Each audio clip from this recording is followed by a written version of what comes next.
Hello दोस्तों, तो जैसा कि पिछले एपिसोड में हमने देखा कि स्नोलैंड ने यहाँ साउथर्न कंट्री पर हमला कर दिया था। जिस हमले के दौरान हमें स्नोलैंड की रेड बटरफ्लाई के बारे में बताया जाता है कि कैसे वो 5 स्पिरिट्स को कंट्रोल करते हुए काफी ज्यादा ताकतवर हो चुकी। रेड बटरफ्लाई अपने 5 स्पिरिट बीस्ट के साथ इतनी ज्यादा पावरफुल है कि चारों फ्रैक्शंस की लीडर्स को वहाँ जंग के मैदान में आना पड़ा, जहाँ वो लोग खुद की जान को दांव पर लगाते हुए 9 सन किलिंग फॉर्मेशन का इस्तेमाल करते हुए रेड बटरफ्लाई पर हमला कर देते हैं। ये एक फॉरबिडन फॉर्मेशन थी जिसकी वजह से वहाँ पर मौजूद हर एक मास्टर को काफी ज्यादा इंजरीज हुई, लेकिन इसके बदले इन लोगों ने आखिरकार रेड बटरफ्लाई को जान से मार डाला। इसलिए ये लोग खुश भी हो रहे थे कि आखिरकार जंग खत्म हो गई है। पर तभी अचानक हमें जानने को मिला कि ये तो सिर्फ जंग की एक शुरुआत है, क्योंकि तभी अचानक वहाँ पर आइस एंड स्नो स्टैचू जमीन से निकलकर एक फॉर्मेशन क्रिएट करने शुरू हो गए, जो कि मैदान में मौजूद साउथर्न कंट्री के सिपाहियों को फ्रीज कर रहे थे। जावुता ये देखकर अपने स्पिरिट ड्रैगन के साथ उन स्टैचूज को तोड़ने की कोशिश करता है, पर तभी अचानक बहुत ही ज्यादा हैरानगी के साथ वहाँ ओरिजिनल रेड बटरफ्लाई पहुंच गई, जिसे देखकर साउथर्न कंट्री के सब लोग ही काफी ज्यादा शॉक थे। और हमें जानने को मिलता है कि पिछली तो सिर्फ एक डुप्लीकेट थी, यही है ओरिजिनल रेड बटरफ्लाई जो कि अभी मैदान में आई है।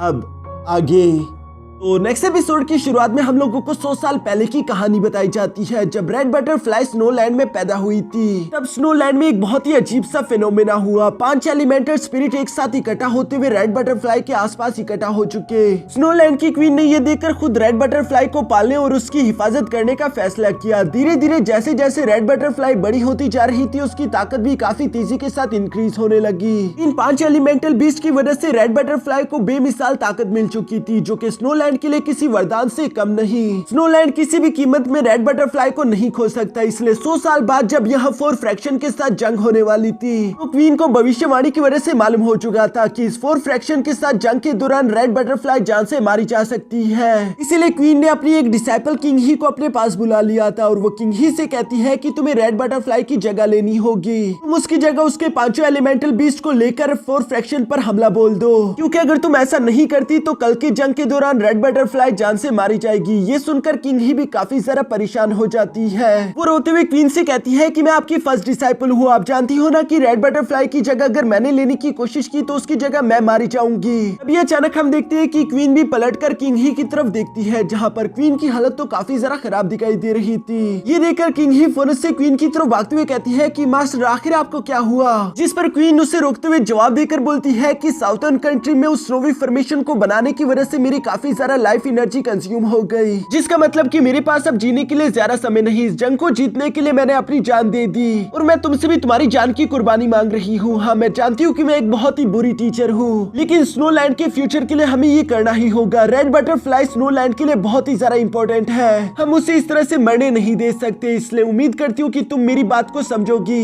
यहाँ ये सब कहते हुए क्वीन अपनी आखिरी सांस से लेकर वहीं पर मारी जाती है, जो देखकर किंग ही को तो काफी ज्यादा बुरा लग रहा था, और वो समझ चुकी थी कि स्नोलैंड के लिए इस जंग को जीतना काफी ज्यादा इंपॉर्टेंट है, उसकी जिंदगी मायने नहीं रखती। जिसकी वजह से हम देखते हैं कि किंग ही स्नोलैंड की आर्मी को लेकर साउथर्न कंट्री पर हमला बोल चुकी, और दूसरी तरफ साउथर्न कंट्री के चारों फ्रैक्शन लीडरों से असली रेड बटरफ्लाई समझकर फॉरबिडन टेक्निक का इस्तेमाल करते उसकी जान ले लेते हैं, जिसकी वजह से किंग ही तो मारी जाती है। लेकिन अगर किंग ही की जगह यहाँ असली रेड बटरफ्लाई होती तो शायद उसकी जान चली जाती। और अब चूंकि रेड बटरफ्लाई की डेस्टिनी बदल चुकी है, इसलिए हम देखते हैं कि ओरिजिनल रेड बटरफ्लाई जंग के मैदान में खुद आ गई, जहाँ पर आते साथ ही रेड बटरफ्लाई ने देखा कि कैसे जावुताई अपने स्पिरिट ड्रैगन का इस्तेमाल करते हुए आइस एंड स्नो स्टैचूज को डिस्ट्रॉय कर रहा था। इसलिए उसके लिए सबसे ज्यादा इंपॉर्टेंट फिलहाल यही है कि वो जावुताई और उसकी स्पिरिट ड्रैगन का कोई सोल्यूशन निकाले। जहाँ पर हम देखते हैं कि रेड बटरफ्लाई सुजाकू प्लेनेट के प्रोटेक्टर से मदद मांगते हुए कहती है कि आप पर मेरा एक फेवर है, जिसके बदले आपको मेरी एक शर्त पूरी करनी होगी, और मैं आपसे चाहती हूँ कि आप उस ड्रैगन को जान से मार डालो।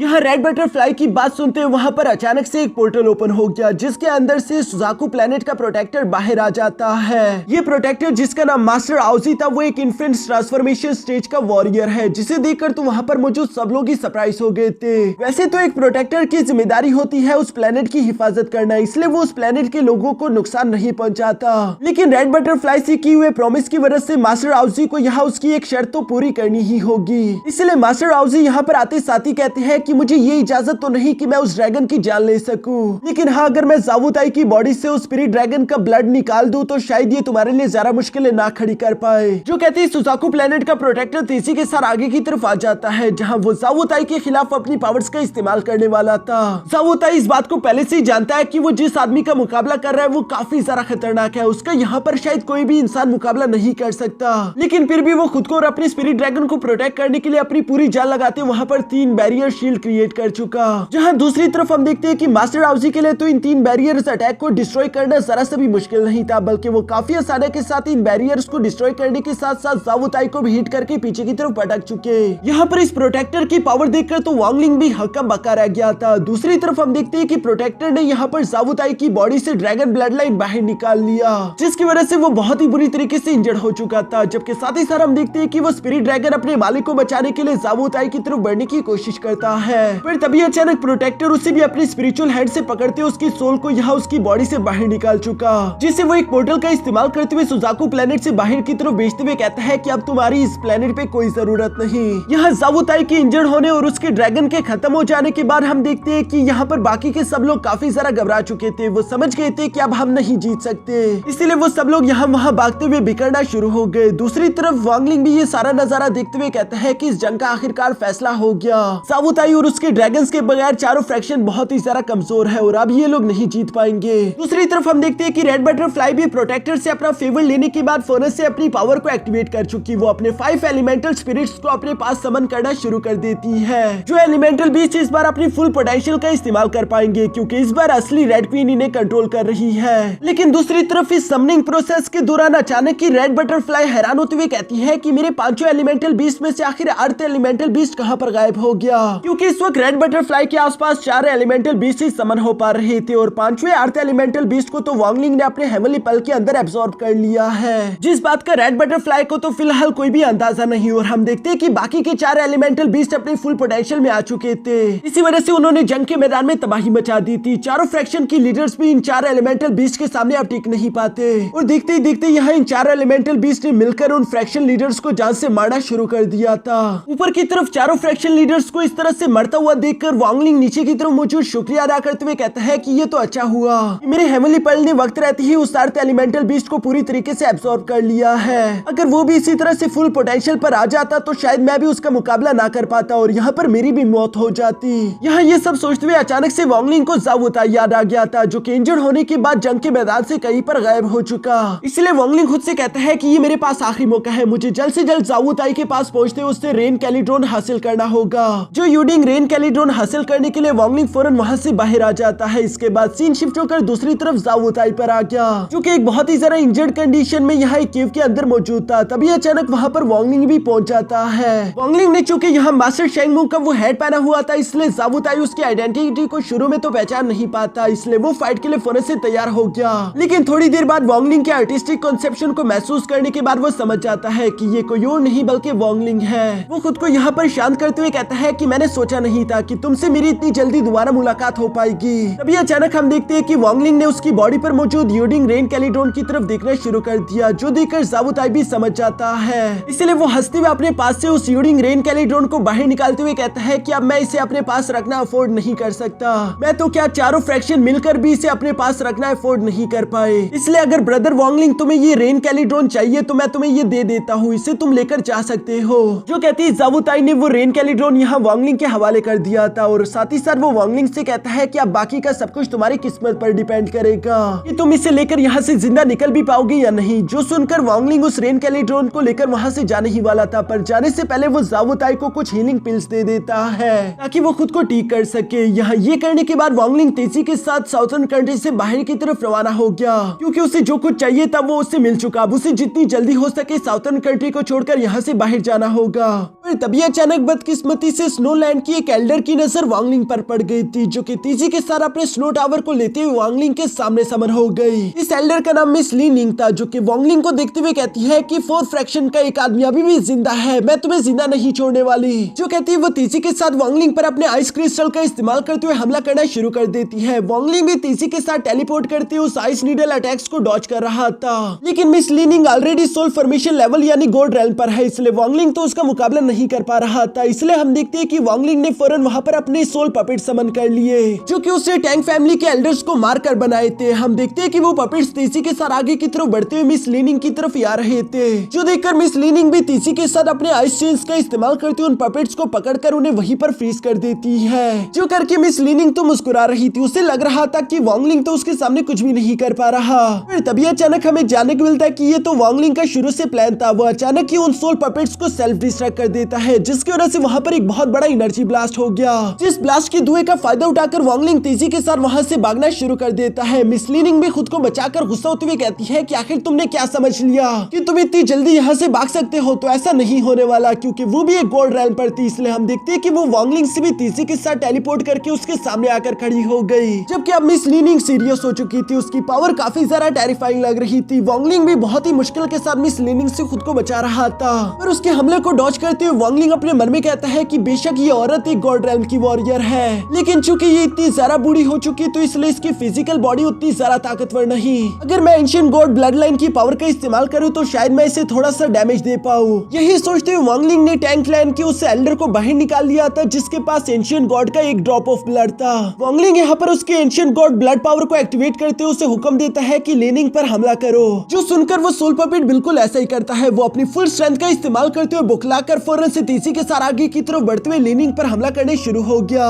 जहाँ मिस लीनिंग भी काफी ज्यादा मुश्किल के साथ अपने सामने बैरियर क्रिएट करती हुए उस वॉरियर को ब्लॉक कर रही थी। और अब यहाँ वांगलिंग की इतनी ज्यादा इंटरेस्टिंग पावर देखकर वो भी थोड़ी सी इंप्रेस हो चुकी थी। वो अपने मन में कहती है कि ये लड़का सिर्फ नेशनल स्टेज के लास्ट पीक पर है, पर इसके बावजूद भी देखो कि ये मुझे बराबर की टक्कर दे रहा है। मानना पड़ेगा कि इस लड़के ने तो मुझे इंप्रेस कर दिया, पर फिर भी मैं किसी भी हाल में हार नहीं सकती। ये कहते साथ ही आखिरकार उस सोल पपेट को भी वो अपनी ही जगह पर फ्रीज कर देती है, जो देखकर दूसरी तरफ वांगलिंग ने उस सोल पपेट को भी सेल्फ डिस्ट्रक्ट का हुक्म देते हुए ब्लास्ट करवा दिया और अब तेजी के साथ वो पीछे की तरफ हट गया, जहां आकर वांगलिंग ने अपने फॉरबिडन फ्लैग को भी बाहर निकाल लिया था। वो अपने मन में कहता है कि मैं इस फॉरबिडन फ्लैग की पावर का इस्तेमाल नहीं करना चाहता था, क्योंकि इसमें अब सिर्फ एक बार इस्तेमाल करने जितनी ही पावर बची होगी और फ्यूचर में मुझे इसकी जरूरत पड़ सकती थी, लेकिन मेरे पास इस फाइट को जल्द से जल्द खत्म करने के अलावा दूसरा भी कोई रास्ता नहीं, इसलिए मुझे मजबूरन अपने फॉरबिडन फ्लैग की पावर का इस्तेमाल करना ही होगा। ये कहते साथ ही वांगलिंग अपनी यिन यांग कॉन्शियसनेस का इस्तेमाल करते हुए फॉरबिडन फ्लैग की पावर को एक्टिवेट कर लेता है, जिसे मिस लीनिंग भी होता हुआ देख रही थी। उसे शुरू में तो अंदाजा नहीं हुआ कि वांगलिंग आखिर क्या कर रहा है, पर थोड़ी देर में अचानक उससे समझ आ गया, क्योंकि हम देखते हैं कि फॉरबिडन फ्लैग ने वहां पर अचानक ही एक बहुत बड़ा हेवनली कैटास्ट्रोफी समन कर लिया,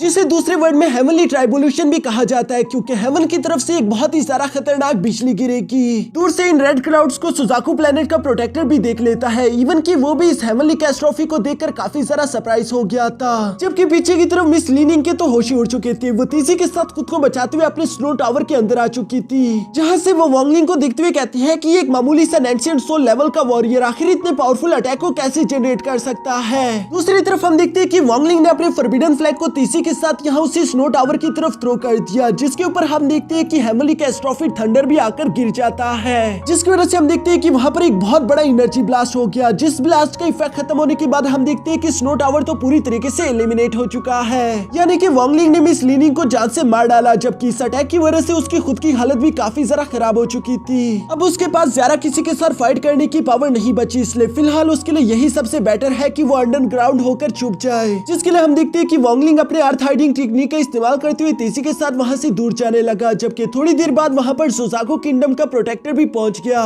जो कि उस ब्लास्ट की लोकेशन पर आते हुए कहता है कि मैं हूँ सुजाकू प्लेनेट का प्रोटेक्टर, तुम जो भी कल्टीवेटर हो जिसने इस हेवनली कैटास्ट्रोफी को समन किया, मैं तुमसे मिलना चाहता हूँ, क्योंकि तुम्हारी पावर ने मुझे इंप्रेस कर दिया है, इसलिए क्या तुम बाहर आकर मुझसे मिल सकते हो। जो सुनकर नीचे की तरफ मौजूद वांगलिंग अपने मन में कहता है कि बड़ी मुश्किल से तो मैं मिस लीनिंग से खुद की जान छुड़वा पाया, उसके लिए भी मुझे अपने आखिरी ट्रम्प कार्ड का इस्तेमाल करना पड़ा। अब इस प्रोटेक्टर का तो मैं किसी भी हाल में मुकाबला नहीं कर सकता, फिर चाहे इसका इरादा मुझे नुकसान पहुंचाने का हो या नहीं। फिलहाल तो मेरे लिए बेहतर यही है कि मैं अपने हेवनली पल में जाते हुए खुद की इंजरीज को रिकवर करूं। यही सोचते हुए वांगलिंग अपने हेवनली पल के अंदर चला जाता है, जिसके बाद हम लोगों को बताया गया कि जब जाओ वुताई और उसका ड्रैगन मारा गया तो उसके बाद साउथर्न कंट्री को प्रोटेक्ट करने वाला कोई नहीं बचा था। साउथर्न कंट्री बुरी तरीके से हार चुकी थी और उनके हारने के बाद उनके 4 मेजर फ्रैक्शन में जितने भी कल्टीवेटर्स थे वो सब के सब मारे गए, और जो कुछ मुश्किल से खुद को बचा पाए उन्होंने अपनी आइडेंटिटी हाइड कर ली। इसी तरीके से साउथर्न कंट्री का अस्तित्व पूरी तरीके से मिट चुका है। Southern country new snow land बन चुकी थी,